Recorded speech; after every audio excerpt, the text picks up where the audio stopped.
Welcome to Fashion Neurosis, Shania Twain. Thank you.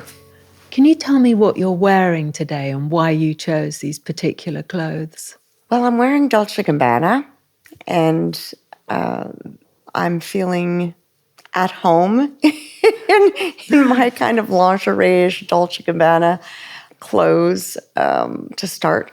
And since I'm laying on your couch, it feels comfortable. But the truth is, I go a long way back, more with the leopard print in Dolce & Gabbana, because when I first started making videos, I was, they would bring in racks of designer clothing and for me to look through and choose, and I was always attracted to the leopard print. So over time, I ended up having a whole head-to-toe leopard print outfit, literally head to toe.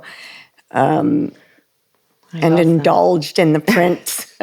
So today I'm not in the leopard print, but I am in the lingerie mode of Dolce & Gabbana. Yeah, they're very, very good at lingerie and this kind of Sophia Loren type of sexy underpinning, which I really like and looks fantastic with the sheer have it down, and I love my layers. I love layers. I love the trench coats and the option to evolve with what you're wearing as well. Taking a coat off, doing it up over the shoulder, it's a lot of fun. I think as well for stage performance or for videos, it is. It's been a big thing, at least for me, to be able for the outfits to evolve throughout the story. And so it makes sense to have layers and accessories and that sort of thing. So here I am back in a trench coat, nice trench coat, very stylish and beautiful. And this is all very comfortable, like I said. This is the perfect. Of course you lounge around in this on a sofa at any given day. Well, it's nice with a coat to be able to hide and reveal. I always like to feel I can disappear slightly, and then if I feel safe, I can take something off. And this is a very good ensemble, I must say. Thank you. Yeah, no, I love the layers. And you're a multi-award-winning singer, songwriter, musician of iconic status. And you've sold over 100 million records.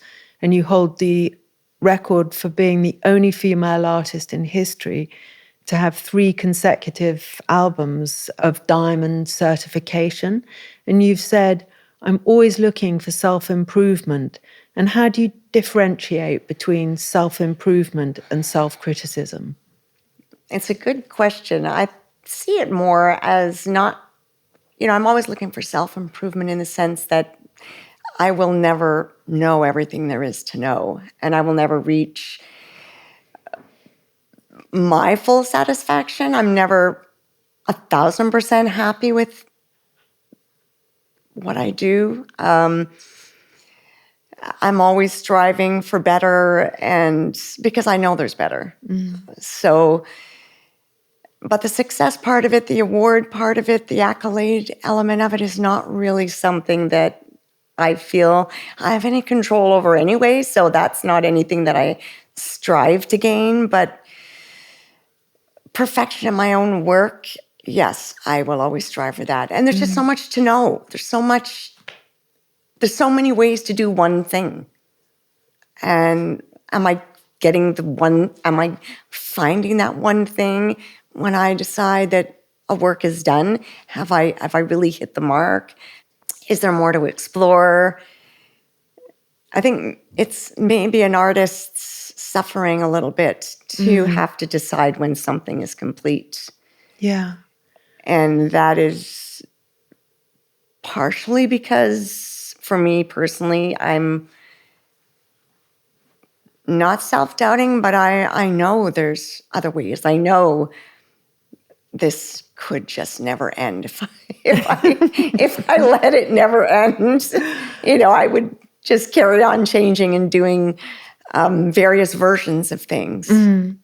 And that, I think that's an artist thing as well. We get Yeah. stuck in that, on that hamster wheel with the same subject and the same thinking and process, and it's hard to get off it. Yeah. It's true. I mean, self-doubt is the enemy, because suddenly I find it blurs the thing of how can this be better. It's just this terrible kind of attack of fear. But it is kind of an attack of fear. Maybe it is some sort of anxiety.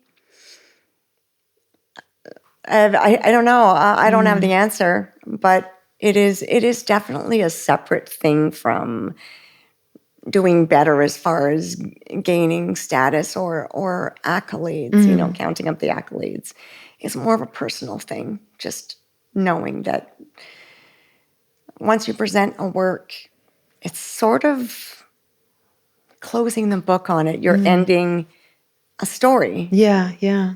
And then how do you reopen that story? Like, I've even considered at some point releasing the 10 or 15 versions of one song, or that people don't might be interested or curious about the journey of that song and where it went over the course of its evolution. And then, even, I don't know if I would be able to describe why I ended up on the one version to share, but there is a journey for every song, for sure. Yeah.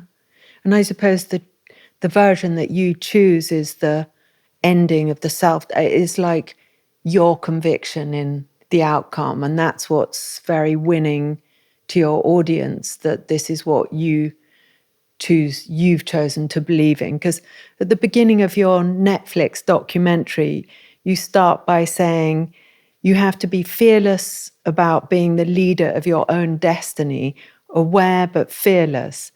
And is being fearless still an essential part of your identity? Absolutely. The commitment to, making decisions with conviction is so important. Otherwise, you just go forward in absolute fear. So, get to know yourself, make a decision with conviction, and then commit to it, commit to the decision. Yeah. I suffered from stage fright a lot when I was, for most of my life, in fact. And I really realized in my 50s, it came to me that this is really, it does take a lot of courage to get up there on stage in the spotlight, to commit to the way you're going to look, the way, to commit to the production, to commit to the songs, to commit to the whole process. And then get out there always, sometimes to be admired and to be respected, but also to be criticized. So they come together. There's no way you ever walk away without being criticized. And so it takes courage to get out there and go, okay, this is my best foot forward right now. And I'm going to enjoy it for what it is, and not let my fear, get in the way. Because, but anyway, that took me a long time. Fear got in the way for many, many, many years. And I realized I wasn't enjoying so much of what I was doing because of that. Yeah. So yeah, it does take courage. I give myself credit for the courage that it takes. And then I commit and accept that commitment. Tomorrow's another day. Yeah. Because I'm really interested in that kind of paralyzing fear and how to kind of dismantle it.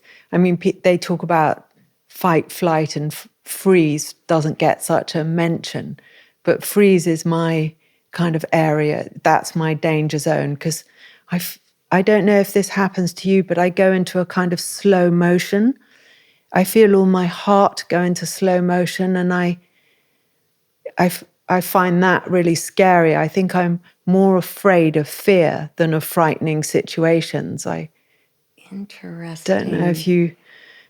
So you find it more crippling, more like it locks you down. Yeah, I suppose I would imagine for you when you are going to perform that you can't be stopped. You have to move forward, and sometimes it feels like going through syrup. I mean, I don't perform, so I was wondering how it was for you.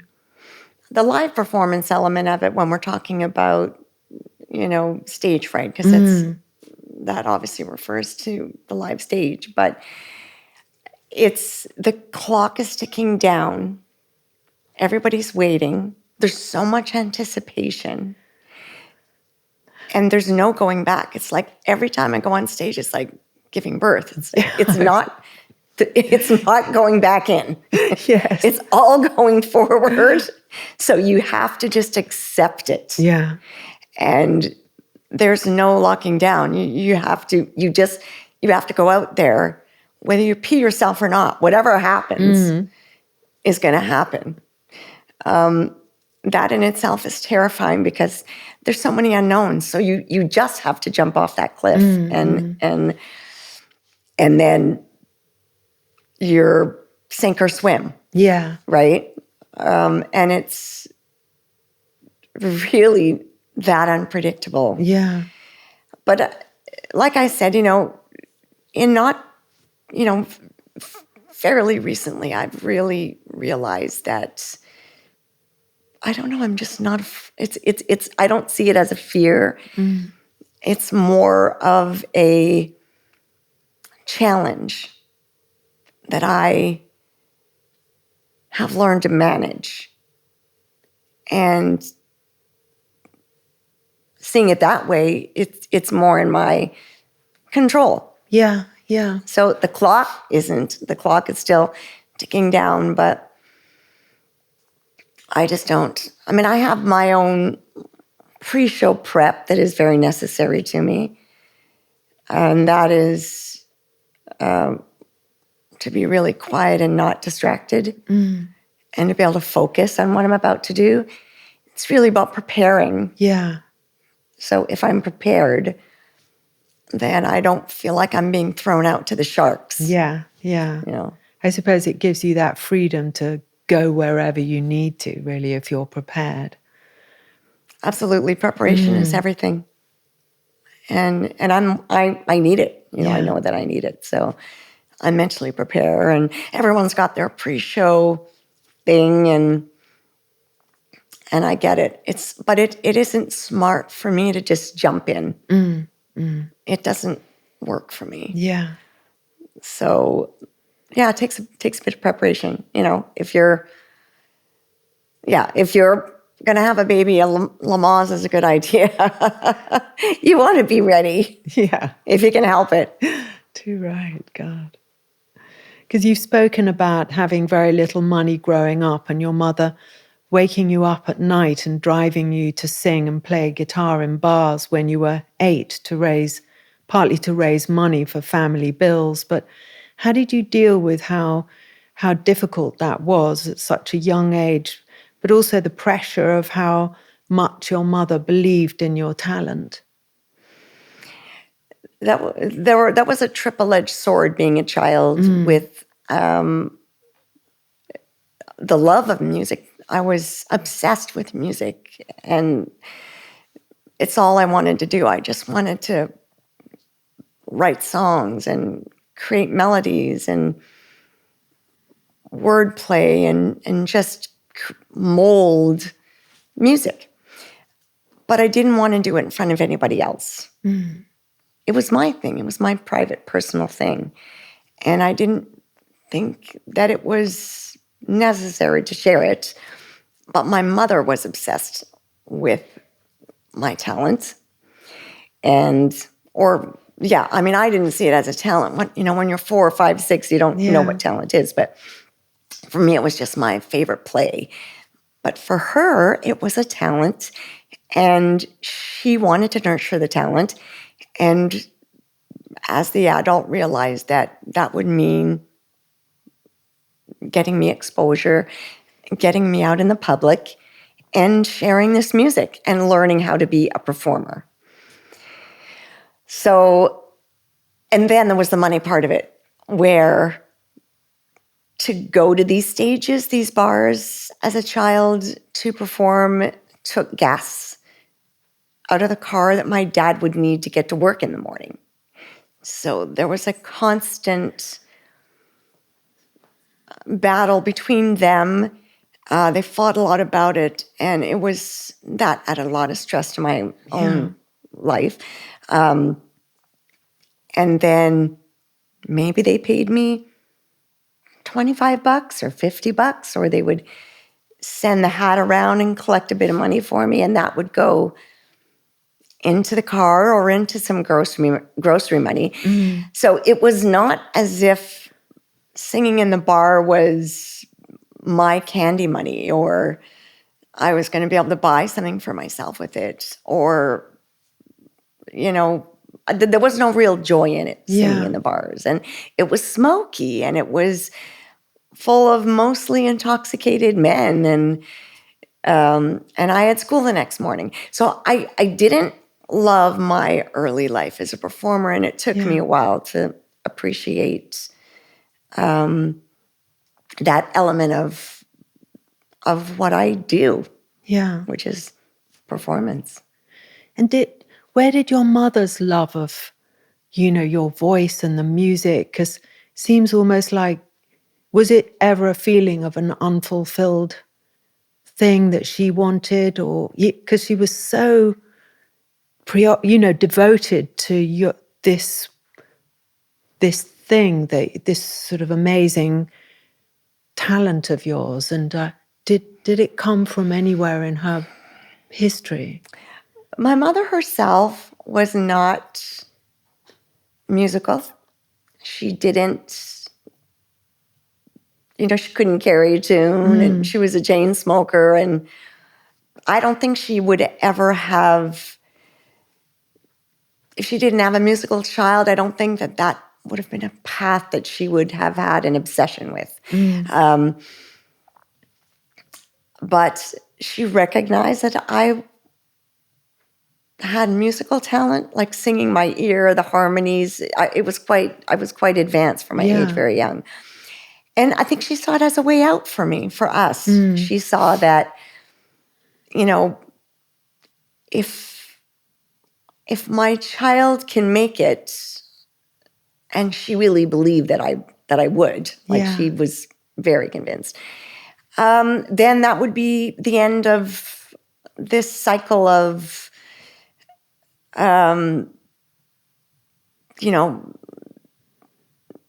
financial challenge. And I mean real challenges, not being able to pay the hydro bill, so that means the heat gets turned off. You may not be able to cook. The fridge would go off. You wouldn't be able to do the laundry. Stuff like stuff that was critical to survival, especially in the winter, because we relied so much on freezing food in the winter, because we hunted and fished and froze all of that meat in the fall for the winter months. And that was free food. So if the freezer goes out because the electricity is shut off, then all that meat goes bad and spoils, and you're in big trouble. So there were critical things that brought her to her, I would say, of almost excitement of, wow, there's a chance that this cycle could end, because I know my kids got it. Yeah. And now all I have to do is, develop her and get her discovered. All I have to do. But this took, we were nowhere close to ever being discovered.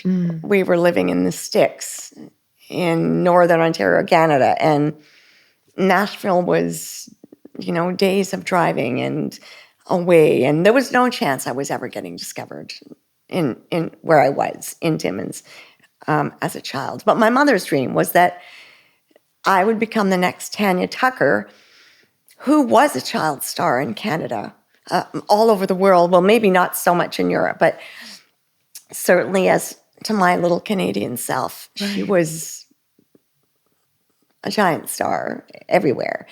And so my mother had a very specific goal. She had a lot of clarity about that.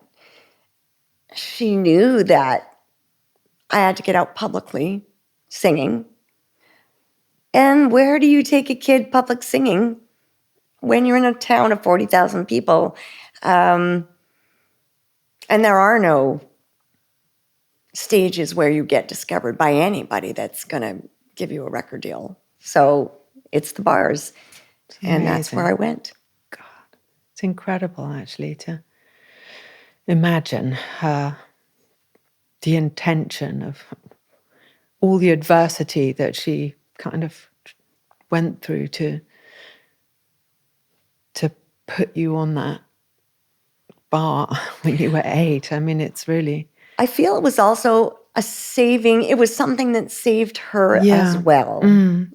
I should add that, because it was something for her to get up out of bed for. And, you know, when you can't feed your kids and you don't know where they are half the time, and you haven't gotten out of bed in days, and, you know, it's, you know, she would rather smoke cigarettes than eat. Yeah. And so she lived on exporty cigarettes and instant coffee and canned carnation milk, and that was her diet for days sometimes. And when we didn't have any food, and so we would eat the little bits that we had, and sometimes I just don't even think she had the energy to get out of bed. But when it came to the music, she just came to life. And I felt an obligation to give her that as well. Yeah. So even at times when I really did not want to go to the bar at midnight, in that environment, I did it for her. I mean, it was her lifeline in a way. It was her hope. So a lot of my early years on stage were out of obligation.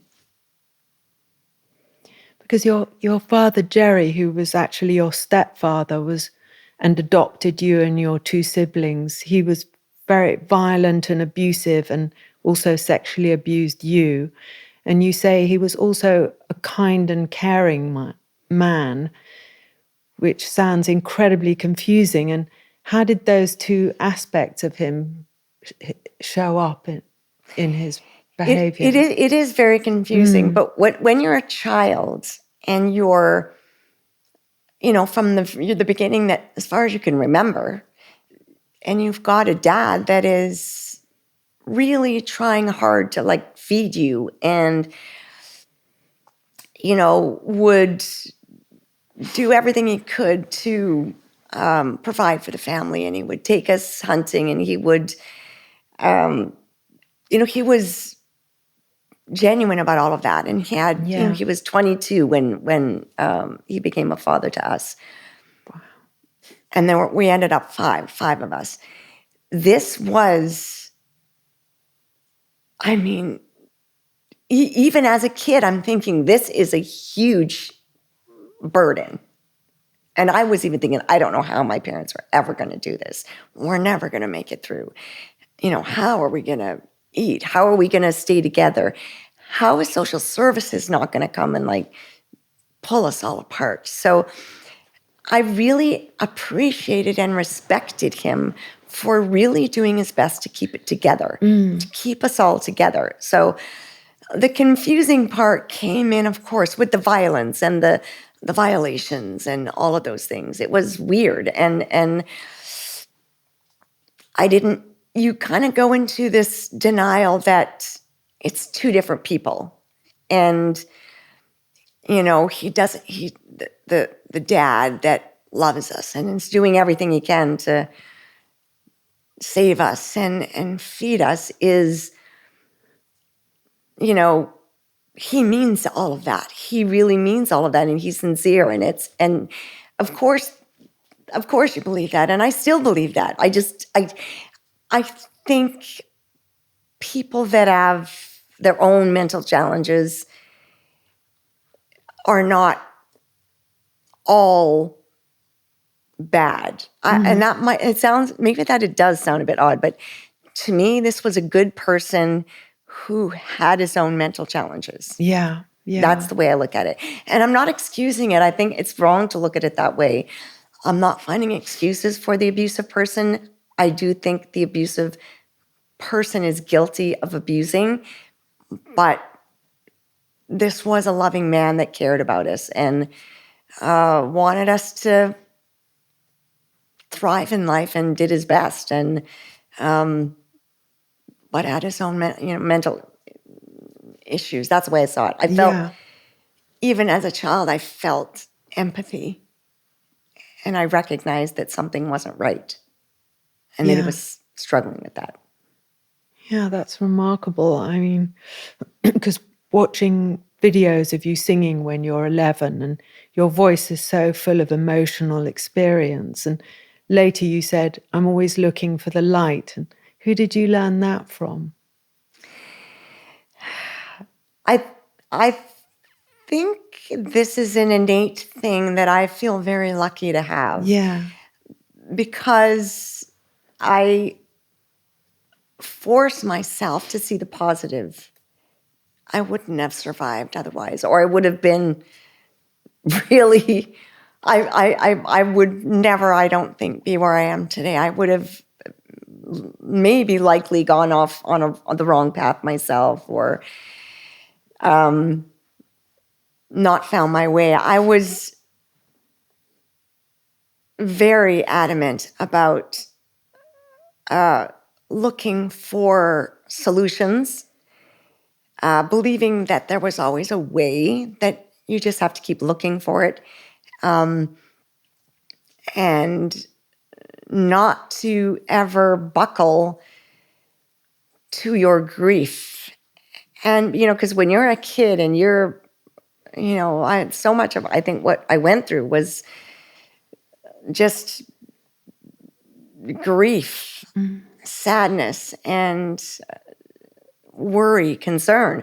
But I was always able, and, music gave this to me as well. Music was also part of that gift, and I think it's part of why I developed it, because I was so obsessed with that little savior, and I clung to that savior. I clung to music, and it took me out of my sadness, took me out of my grief. It took me anywhere I wanted to go. I wrote lyrics that were about people I'd never met, or that I didn't even know existed. I was completely using my imagination, and I was escaping in that. It was great escapism. So the light was really my imagination, maybe, is a better way to put it. God, it's hard to ask you about all these painful things, though you've talked about them before, and many other people have experienced similar things. And when you were 13, you packed up your car and put your siblings in and persuaded your mother to get in and drive to Toronto to a refuge.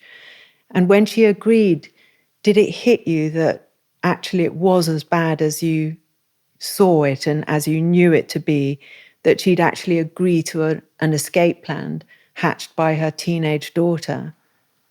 It is craziness thinking back on it. But, any younger than 13, I felt like I could control my own escapism, that I had the power to escape in my mind, but I didn't have the power to physically escape.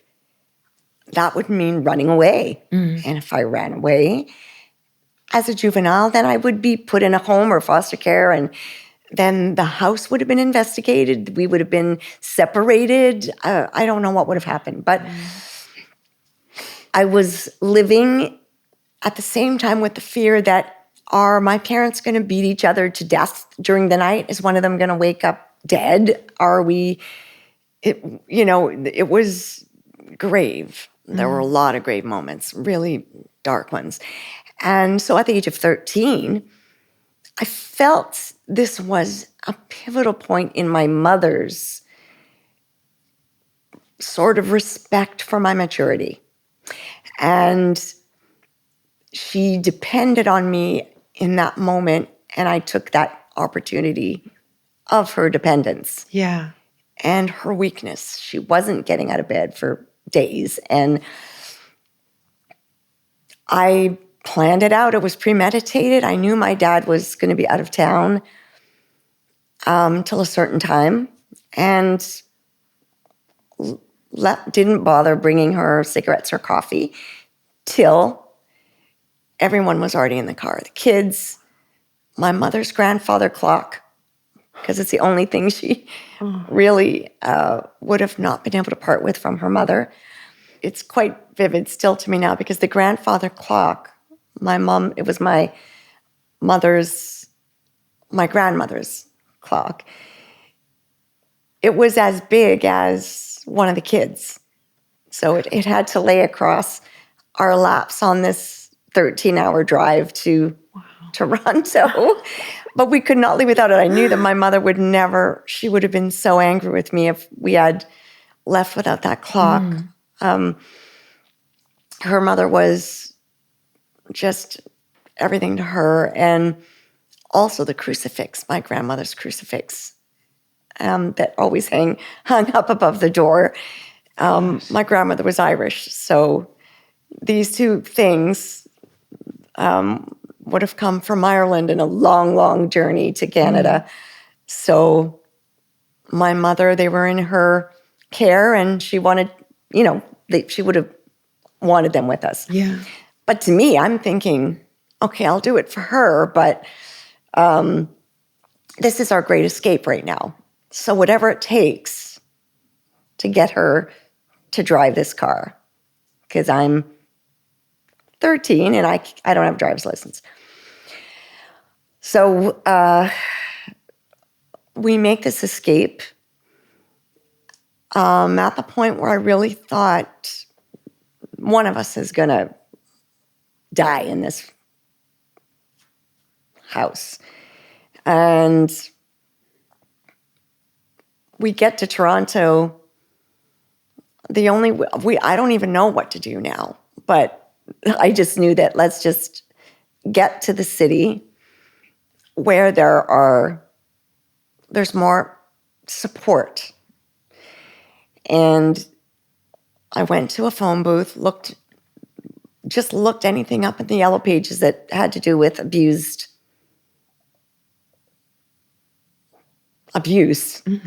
and found a couple of numbers, called them up, and they didn't take me seriously because I have a child's voice. And so I said, Mom, you're going to have to come on the phone because they're not going to listen to what I'm saying. God. And so she did, and she explained that we were lost in the city and we needed shelter, and that she had 4 kids with her. Actually, there were only 3 of us there were 4 of us. That's right. My older sister was already gone. 4 little kids and nowhere to go, and a grandfather clock. So, my God, they guided us there. Yeah. And, that wasn't fun either. I mean, it's not like you want to live in a shelter. No. It wasn't fun, but. God.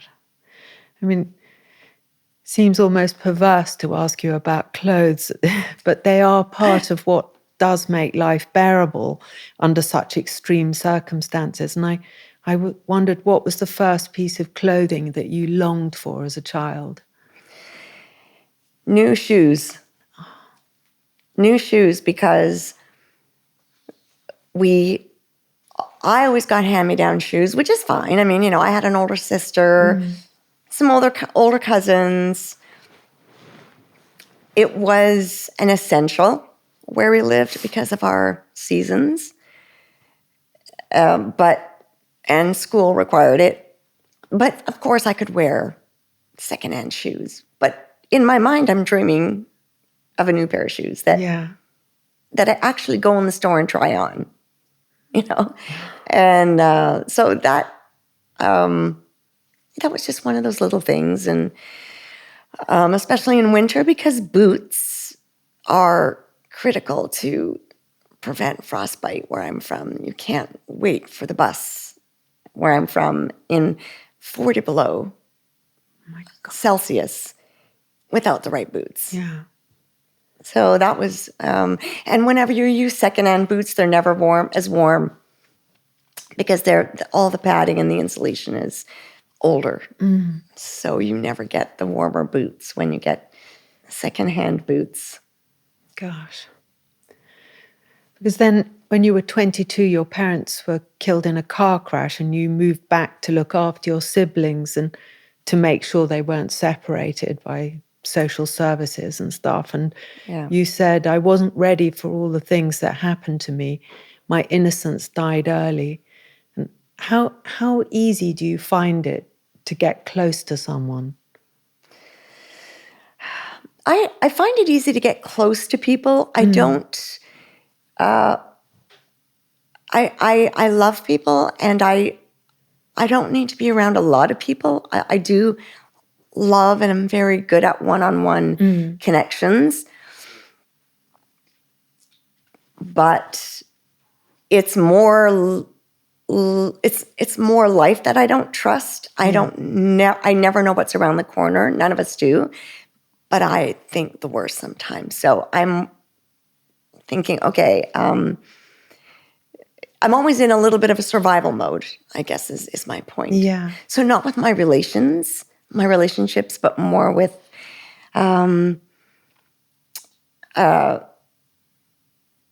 practical things. Will there be money tomorrow? Will there be food tomorrow? There's always a little worry about, the worst is the worst going to happen next. And so that's really more about not being able to rely on my parents as much as I should have been able to. They were not always able to provide, even though they wanted to. I didn't have parents that didn't care, but they just couldn't always provide. So that was unreliable. And that made me very independent.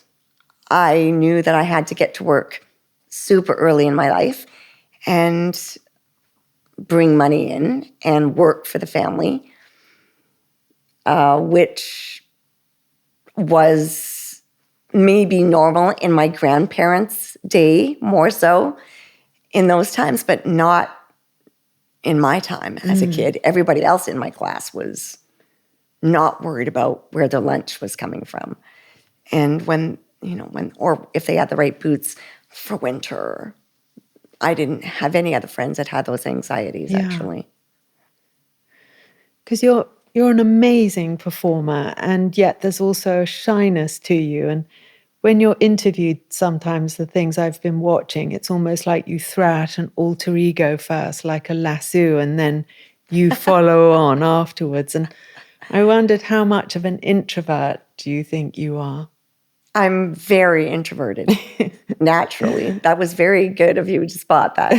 No, I am very introvert, but I force myself out there. So this has been something that my mother did gift me with by forcing me out on that stage when I was a child that did not want to be in the spotlight. I always reset by isolating myself. I love it. I love being alone, and I love being alone with my horses, and I love, and I also do love the one-on-one relationships. I can stay, and I've done it. I mean, I can stay in my little cabin for weeks on end and just be perfectly fine. I don't need a lot of interaction, which I did retreat a lot in my youth. I'm not really, I think I do know a lot of it was innate. I was naturally shy and I didn't want to be on the stage, but I also avoided just the overwhelming element of being around a lot of people. Yeah. And, having to socialize with a lot of people. So music, again, was a really great retreat, something I could do on my own, perfectly fine entertaining myself with my guitar. If I didn't have any other friends, that was okay. But it also made me develop slower as a woman. And I was very shy. I never went to the beach with a bathing suit. I never swam. I was very shy about showing any skin. And so, every once in a while I would wear shorts. And that would be me going, come on, snap out of this. This is ridiculous. It's, 85 degrees out or I always go back from Fahrenheit and Celsius, but it was, 30 degrees. And I'm dying in my jeans. Put some shorts on. Be a normal person. You're a teenager.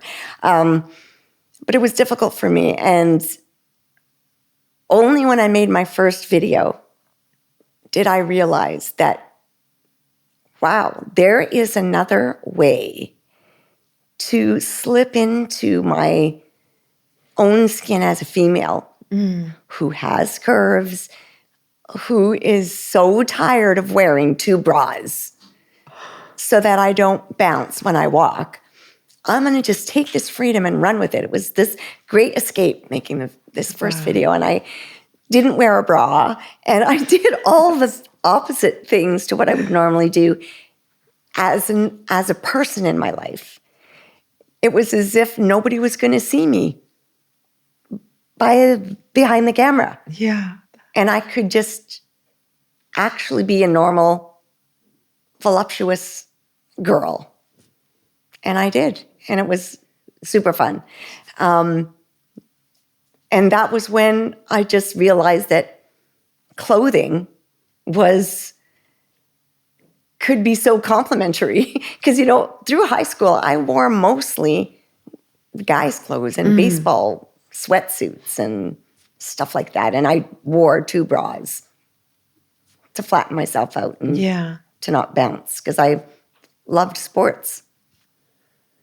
Because your stage outfits are a huge part of the identity you create as a performer, and the look you pioneered in Man, I Feel Like a Woman it must have been recreated by millions of people in their bedrooms. Sort of is so full of joy, and it's so much fun. And Harry Styles cites you as an influence, and you're supporting him as a special guest in his upcoming shows at Wembley. And how do you find the balance of extremely sexy and tomboy? Because there's a defiance in the way you dress that's really fun to see.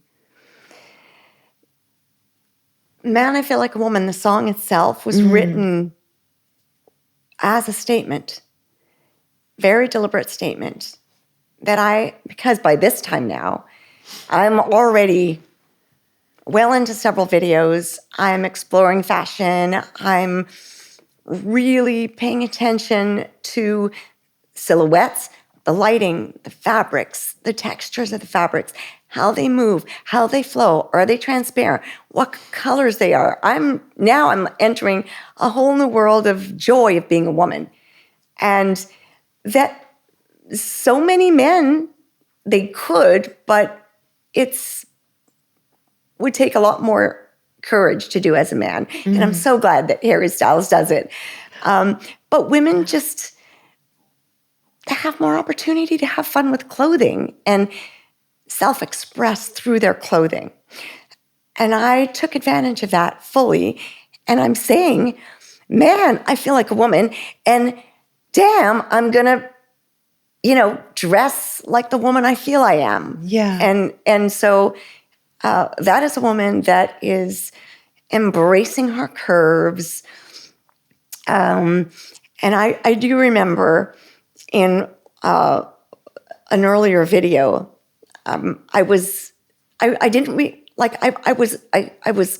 going more braless, but I didn't really want to bounce. I still didn't want to bounce. So I was very careful about my movements. and someone on the set said, "You've got them, girl. Show him, enjoy them." And I'm thinking, yeah, but why would I want to show? I'm not trying to actually show off. I'm just trying to, they were like, flaunt it. You have it, flaunt it. And I thought, well, it's not really my mindset. I didn't really want to flaunt it. I just wanted to be myself and be natural. Like, this is my body. And so why shouldn't I wear things that flatter it and that I enjoy wearing, that make me enjoy my body instead of not wanting my body? Yeah, yeah. Because as a tomboy, I didn't want this body. I did not want a girl's body. I felt like I was cursed because men would look at me longer than they should. And it was so many awkward moments in being a voluptuous girl.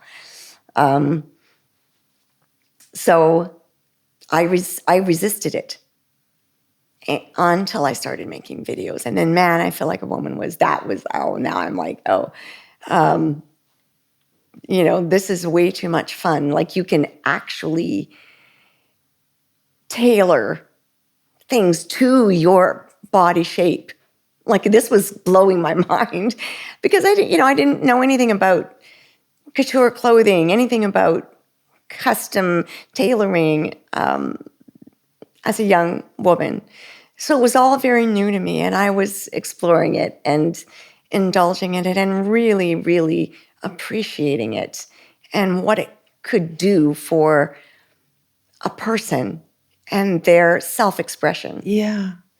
So interesting, because in a way, hiding makes you feel more self-conscious, but just playing and wearing things just as you've described is suddenly unself-conscious and the opposite of what you think, like, I can't be seen, suddenly feels free, and you can forget about your body. I always think that's the purpose of clothes when they really work for you, is to liberate you from self-consciousness, and then you can use all your imagination. You can be free and do daring things and not worry about showing something. And I love that you enjoy showing your midriff, as you call it. I mean, you have this amazing waist, and it's the bit of my body that I'm always the most terrified of anybody seeing. It's like, for some reason. But I wondered whose look inspired you when you start to develop your own look, and do you have a fashion icon?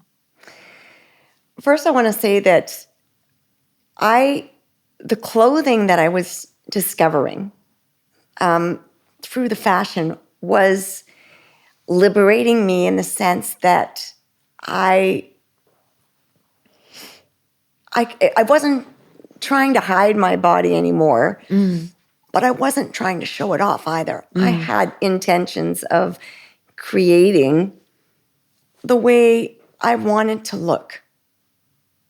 Not hide, but the way I wanted to look, the way I wanted to be seen. Yeah. So there's a manageability in that, and there's a safety in that. You can show off if you want, or it can be perceived as showing off, or it's whatever you want. That's what I love about it, and it's a creative process. And my idols in fashion. My first one, I would have to say, is Dolly Parton, because she was fearless. And I had such a great sense of humor about how, in her responses to criticism of the way she dressed, because, you can't, you can be admired, but you will be criticized at the same time. They go together. And her sense of humor about it all was just so infectious. And I learned from that positivity. And I was drawn to it anyway. I thought, well, isn't that a great solution to criticism? Yeah. Finding the humor in everything.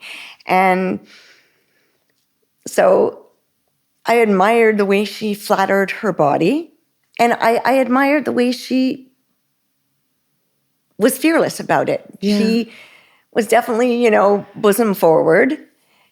Yes. And that was her. And she loved that about herself. And she indulged in that and enjoyed it. So all of her clothing enhanced that. Yeah. And so she was the corset queen. Yeah. Before Madonna, Yeah. And then I would say Madonna was another one of my fashion icons, because even though a completely different body type, she had a glamour and an edge that no one I've ever known has married together so well.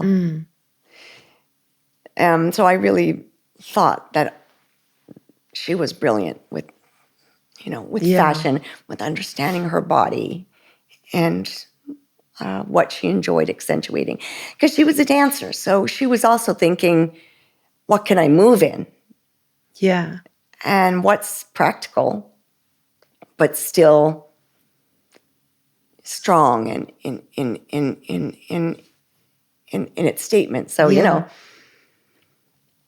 she, I think, brought a lot of fashion to dance, too, in doing that. Because so it was, dancers have to move, they have to sweat, things have to be well put together, but they still have to be aesthetic. So I admired that. I think aesthetics is important, and practicality. So you have to have both. I'm not sure Dolly's, I remember talking to Dolly once. I'm not sure she was worried about practicality at all. And that was part of her treatment, because she was always saying, like her dress would weigh so much, right? Because always, and like lots of embellishment and beads, and then her heels were so incredibly high. How those shoes carry all of that, the weight of those dresses, and just everything about her from head to toe was not practical for a performer. And even her nails. She detuned her guitar, and she's such a great guitarist. She detuned her guitar in order to keep her nails to play. Oh, that's so great. Like, what she did for fashion, how can you not be impressed with that as a musician? That's genius. Isn't it genius? Yeah. So I'm thinking, of course she's one of my fashion icons. Like, she was not compromising her whole look for anything. And so I really admired that. I'm more practical. I have to. There's only one Dolly Parton. Only Dolly could do that. But so yeah, I like to find a balance somewhere in between things that I can function in, but still feel like a woman, like the woman that I want to look like. Yeah. It's so interesting about Dolly Parton and Madonna, because their intelligence is what, I suppose when you were talking about practicality, I was thinking she's so clever and she comes up with all these solutions to this impression, this kind of, how she wants to dazzle everybody. And Madonna too, they're both so witty and fascinating. And gosh, I love the detuning. That's just so cool. Isn't that brilliant? Yeah. And I think that creative people like Madonna, like Dolly, they're completely different artists altogether, but like we all are, hopefully we're all unique, right? That would always be my goal and my intention. But we're entertainers as well. So we're not just the artists behind the scenes creating our images and our stories through music. We're also creating the stories and continuing the stories visually. Yeah.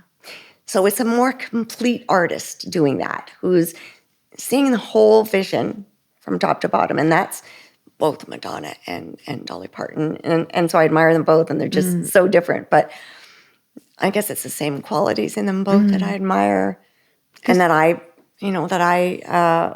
respect and try to uphold, myself and have fun with it at the same time, which I know they both do. Yeah, looks like it. Because you were in a marriage that was also a creative partnership, and you both practiced the spiritual philosophy of Sant Mat. Mm-hmm. And did that give you tools to deal with some of your childhood trauma? For me, spirituality has always been a meditative experience. And since I was a very young child, I've been very much a meditative person. And there is, on many spiritual paths, reference to sound. And this is a reverberation, or you would say a resonance. And when I was 3 years old, I was playing with resonance in my mouth and in my chest. So it's a science, but I just believe that there's no gap between science and spirituality. And when they come together innately like that, like in a child, where I'm just humming Twinkle, Twinkle, Little Star in my lips, and when I would successfully manage for my tongue and my lips to tickle in that reverberation, then I knew I was getting it right. Don't ask me what I knew I was getting right, but I knew that I'd arrived at something that was really in me. Yeah. And natural. And it was like hitting a target. And so, later in life, as I discovered other just friends, family, people along the way, other journeys, and concepts of spiritualism and all of those sorts of things. And in the end, I realized there's really only one spiritual path, and it's in you. Yeah. So, and it took me right back to that first full circle, playing with resonance. Wow, that's so interesting. Yeah. Yeah. Because that's all we're trying to do in meditation. Exactly. Is find that target, that place that is nothing but everything. And it's harder to explain it even as an adult with maturity and experience than it was to achieve it as a child in my larynx. God, it's such an interesting idea that you developed the thing that was your survival means, and then how you've come to understand it later through practicing this spiritual, using this spiritual practice. Well, the older we get, the more we intellectualize. We develop our intellect. And then we end up, like I'm doing right now, trying to explain that experience as a child that was just natural. And at the time, I had no idea that I would even ever need that, or that it meant anything, that it was even a thing. Yeah. It was just my little thing that I would achieve by accident, by just playing around with sound. And internal sound, though, not expressing it. And the irony of that is there's some part of me that thinks I was always meant to never really express that resonance, that it was always really just meant for me. But because I did have to go through all that stage fright, oh my God, it was so difficult. Not the songwriting, the creative part was still always just within me. I never felt I needed to share it. But my mother, her plan was different. And so, and that by facing that all the time from so young, and then all the way through to when it would become my living, and then the living of taking care of the kids after my parents died, I just felt like I never had, it was just always meant to be. It was never going to let me go. I was just meant to be the performer as well. And that I would just have to find ways to manage it. Manage meaning I didn't even know if I think it developed into a fear, but I think it was really more just going against what was natural for me. My real natural self wasn't a spotlight person. Because I read that you sometimes take your horse on tour with you. And I've read about equine therapy, and I wondered if the horse is almost like reestablishing trust in relationships. The horse is absolutely, the therapy with a horse is a real thing. Yeah. When I first heard about it as an actual therapy, an official therapy, I thought, well, if you like horses, just go be with horses, and then you'll realize that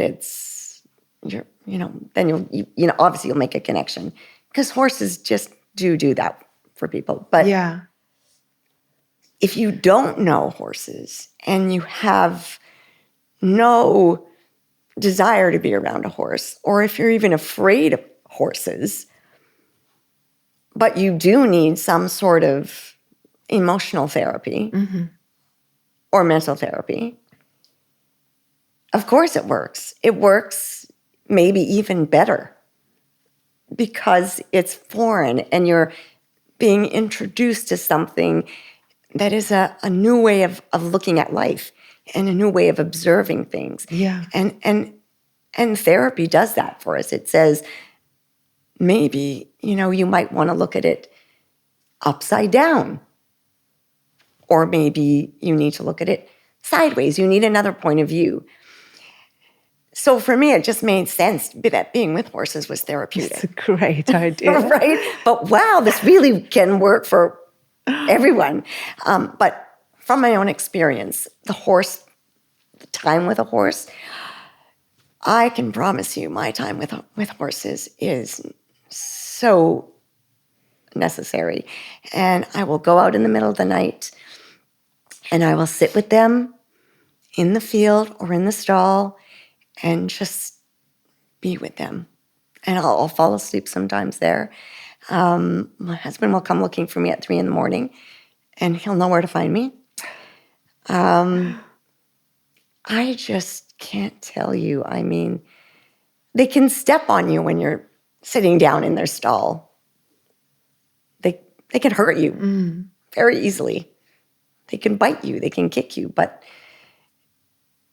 if you're in their frame of, I guess, emotion, they will just love you. And it's just so gorgeous. Because you have really cool hair. It's so luscious and wild and natural, however done it is. And your husband, Frederick, has pretty amazing hair too, and so does your horse. And I wondered, is hair something you're attracted to? I'm definitely a hair person.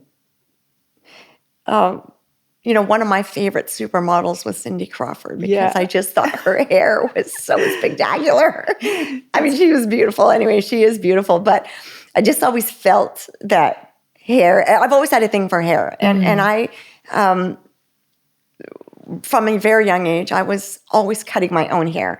So my first videos, I'm the stylist of my hair good, for better or for worse. But I cut my own hair, cut all my family's hair,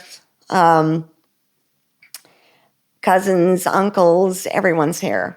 I love hair. I like to work with hair. So that was just natural. I was always going to find hair an aesthetic extension of people's looks. And it makes such a dramatic change in the way you even look at yourself, I think. Yeah, it's so true. Definitely. It's like, is this a pull my hair back moment? It's kind of like a rolling your sleeves up moment. Is this a, get my hands dirty moment? And it's the same for hair. I see it the same way. It's like, what kind of hair moment is this? It needs thought. Yeah. Yeah, because when I was looking at your hairstyles, I thought of Cindy Crawford, because she's just got the way it moves is like how yours moves, and it just behaves in this. It's got this incredible kind of beautiful energy to it. And yeah. Thank you. No, I love hair. I'm always looking at people's hair. Yeah. I look at people's hair before I look at their shoes. So if you fancy someone and you don't like what they're wearing, does it kill your attraction? No, because I have faith that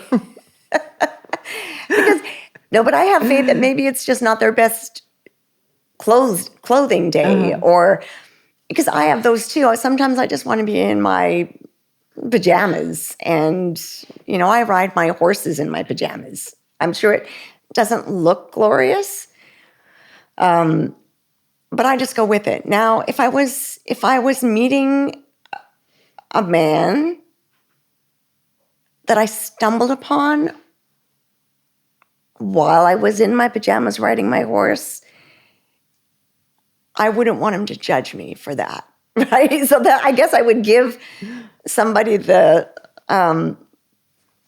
same forgiveness. We can't always look our best, and there's always opportunity to look better.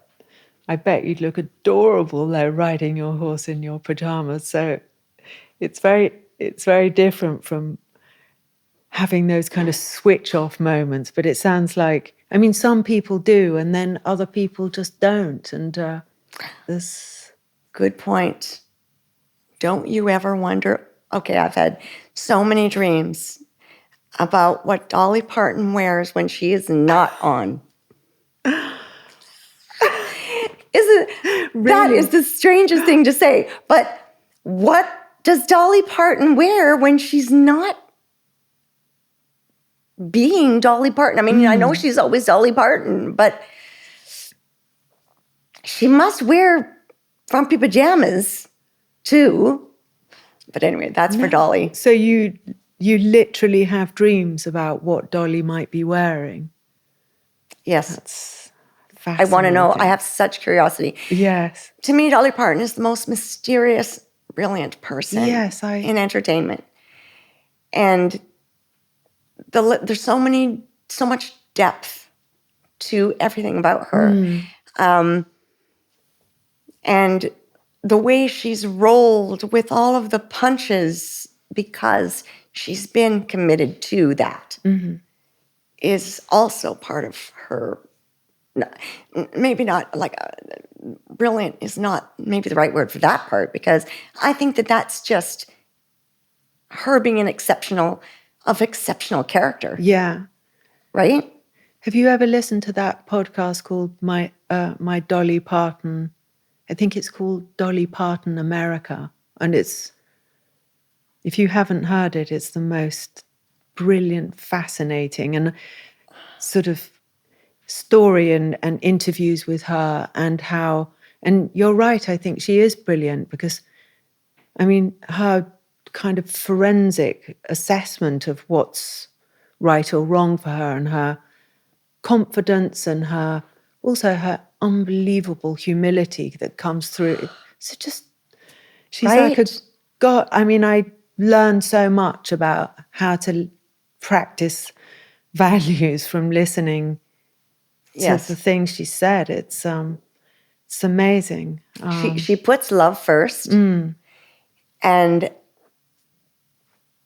love and forgiveness first, always. And so if that's her go-to, it's really not that complicated in the end to say, well, I'm walking through life as my committed self, committed to my own unique self. And I'm not going to, she can't be broken down by anything, I don't think, because she believes so much in love and forgiveness that it cancels out the negativity. Yeah, and also it doesn't come with a sort of obligatory self-sacrifice. She still is very clear about what she wants, and yeah, she expects others to take responsibility for their own opinion of her.